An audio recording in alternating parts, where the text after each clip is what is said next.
Welcome to another deep dive. Today we're dealing with a case that's as captivating as it is unsettling. Hmm. It's 2017 in Barcelona, and we find ourselves amidst a love triangle What? involving officers of the law. But this isn't just any love story gone wrong. This one ends in flames, literally. Yeah, and this isn't just a tabloid headline. Right. This case gripped Spain, raising serious questions about police culture and the dark side of human nature. Exactly. This isn't about sensationalism. It's about piecing together a puzzle of betrayal, deceit, and ultimately murder. Mm-hmm. And to guide us through this labyrinth of evidence, we have the one and only our expert. Always happy to delve into a good mystery. Our story begins with a discovery that sends chills down your spine: a charred car, Oh. abandoned near a reservoir. Okay. It's the kind of scene that immediately sets off alarm bells, isn't it? Absolutely. For investigators, a burned-out car in a secluded location is practically a textbook sign of a cover-up. Right. It screams we're trying to hide something. And hide something they did. The car is quickly linked to Pedro Rodriguez, Okay. an officer in the Barcelona Urban Guard. Mm-hmm. But Pedro himself, nowhere to be found. And to add another layer to the mystery, Pedro was on suspension at the time of his disappearance Oh. due to an assault charge. So we know there's already some trouble brewing in his life. Right. And to make matters even more complicated, no one seems to know where he is. His ex-partner, with whom he shares a son, says it's completely unlike him to miss picking up his child. Something's definitely off. Wow. Enter Rosa Peral, also an officer in the Urban Guard, and Pedro's current girlfriend. Mm-hmm. You'd think she would be beside herself, worried sick. Yeah. Instead, she remains remarkably calm, Right. claiming they had a disagreement and Pedro stormed off a few days prior. So she's already kind of creating a narrative. Yeah. Interesting. But here's where things take a turn into the truly bizarre. Remember how I mentioned this case as a love triangle? Yes. Well, Rosa is involved with someone else, too. Okay. And you guessed it, he's also an officer in the Urban Guard, Albert Lopez. Oh, wow. Wait, so we've got two officers dating.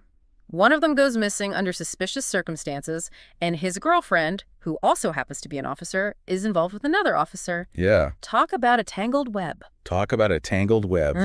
And just to make things even more convoluted, It gets better. Rosa and Albert's relationship predates her involvement with Pedro. They were romantically involved even while she was married to yet another police officer. You can't make this stuff up. It's like a telenovela. It's unbelievable. Set in a police station. So with this complex web of relationships as our backdrop, we have to ask, what does this tell us about potential motives? What's crucial to remember that everyone in this scenario is carrying baggage, personal histories, professional pressures, and now this tangled web of relationships. Any one of these factors could have contributed to a motive. Right, so we're not just looking at a random disappearance anymore. We're dealing with a potential crime of passion fueled by jealousy, resentment, who knows what else. Precisely. And as the investigation progresses, things become even more complex, especially when we consider the circumstances surrounding Rosa and Albert's past relationship. What do you mean, what's so significant about their history? Well, it turns out that Rosa and Albert weren't just casual acquaintances. They had partnered up as officers on patrol. Okay. And were even involved in a fatal chase that ended with the death of a civilian. Wow, that's a lot to process, to have a shared experience like that one that likely carried a great deal of emotional weight. It makes you wonder how that event might have shaped their actions later on. Absolutely. Yeah. It's impossible to say for sure, but shared trauma can create a powerful bond, Right. one that could easily be exploited in a situation like this. So we have this pressure cooker of emotions and past experiences, and then in a move straight out of a crime drama, the investigation uncovers a crucial piece of evidence: cell phone records. Ah, yes. The digital age where every move we make can be tracked and traced. It's a goldmine for investigators. But in this case, it's not just about tracking movement. It's about revealing a web of lies. Okay, so walk us through this. What did the investigators find? Remember how Rosa claimed to have no idea where Pedro was? Well, her phone told a different story. Geolocation data placed her, along with Pedro and Albert, at Rosa and Pedro's shared apartment on the very night Pedro disappeared.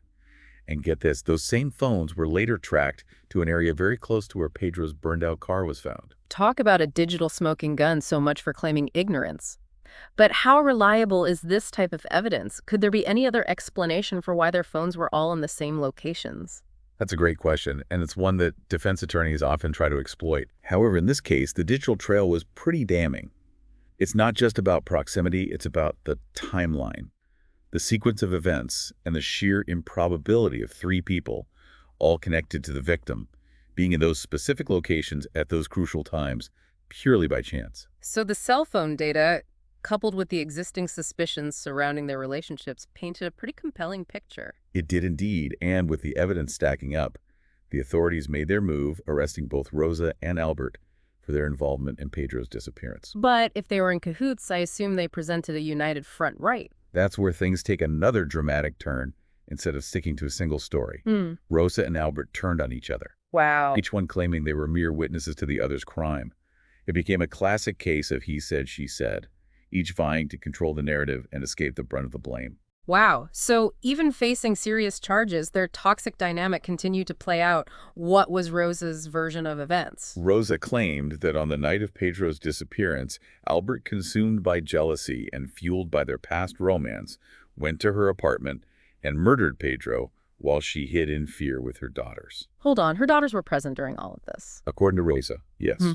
She claimed that Albert, after killing Pedro, forced her to assist him in disposing of the body, threatening her and her children if she refused to comply.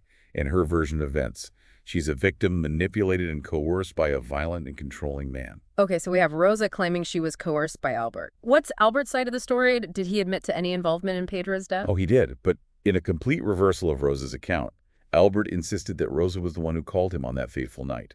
He claimed she was frantic, confessing that she had killed Pedro during a heated argument. So she's calling him for help, essentially. Exactly. According to him, he was only involved after the fact, trying to protect the woman he loved, even if it meant becoming an accomplice to a crime he didn't commit. It's amazing how they both construct these narratives where they're the victim of circumstance, forced into impossible situations. But there's a dead man at the center of this, and someone has to be accountable. What did the investigators make of these conflicting accounts? Were they able to find any holes in their stories? That's the million-dollar question, isn't it? And it's exactly what the prosecution focused on during the trial. Remember all that talk about cell phone data? Right. Well, it became a key piece of evidence, along with testimonies from colleagues and forensic analysis. Yeah. So the digital age that gave us this web of intrigue also provided the tools to unravel it. Exactly, and unravel it. They did see, while both Rosa and Albert tried to downplay their roles, inconsistencies began to emerge. Their timelines didn't quite match up, and certain details in their stories simply didn't align with the forensic evidence found at the crime scenes. It's always the little things, isn't it? Those seemingly insignificant details that can unravel even the most carefully constructed lie. Precisely, and in a case as complex and emotionally charged as this one, those inconsistencies spoke volumes. So after a trial that captivated a nation, what was the verdict? After weeks of gripping testimony and intense deliberation, the jury reached a decision. Both Rosa Perel and Albert Lopez were found guilty of the murder of Pedro Rodriguez. Wow, guilty, despite their attempts to shift the blame, the weight of the evidence, and perhaps their own conflicting stories sealed their fates. What sentences did they receive? Rosa, deemed to have played a more active role in the crime, was sentenced to 25 years in prison. Albert received a 20-year sentence for his part. 25 years, 20 years. It's a stark reminder that actions have consequences, and even those sworn to uphold the law are not above it. This case, with its twists and turns, ultimately highlights a tragic fall from grace. It's a story about the corrosive nature of obsession, the dangerous allure of forbidden love, and the devastating consequences of unchecked ambition. And it reminds us that truth often lies somewhere in the shadows, obscured by deceit and manipulation. It takes meticulous investigation, careful analysis, and a touch of skepticism to separate fact from fiction, especially when dealing with those who believe they are above the law. This case, though now closed, continues to fascinate and disturb in equal measure. It serves as a cautionary tale, reminding us that beneath the surface of everyday life lies a current of unpredictable and sometimes deadly passions. It's a stark reminder that no one is above suspicion when the line between love and hate, justice and revenge becomes blurred. This has been a truly deep dive, one that's left us with more questions than answers, and a chilling sense of the darkness that can reside even in the hearts of those sworn to protect us. It certainly has, and for anyone interested in delving deeper into the intricacies of this case, there are numerous articles, documentaries, and even a true crime series inspired by these events. Just search for the Urban Guard case, and prepare to be captivated and perhaps a little bit disturbed by the complexities of human nature. Until next time, keep exploring, keep questioning, and as always, thank you for joining us on The Deep Dive.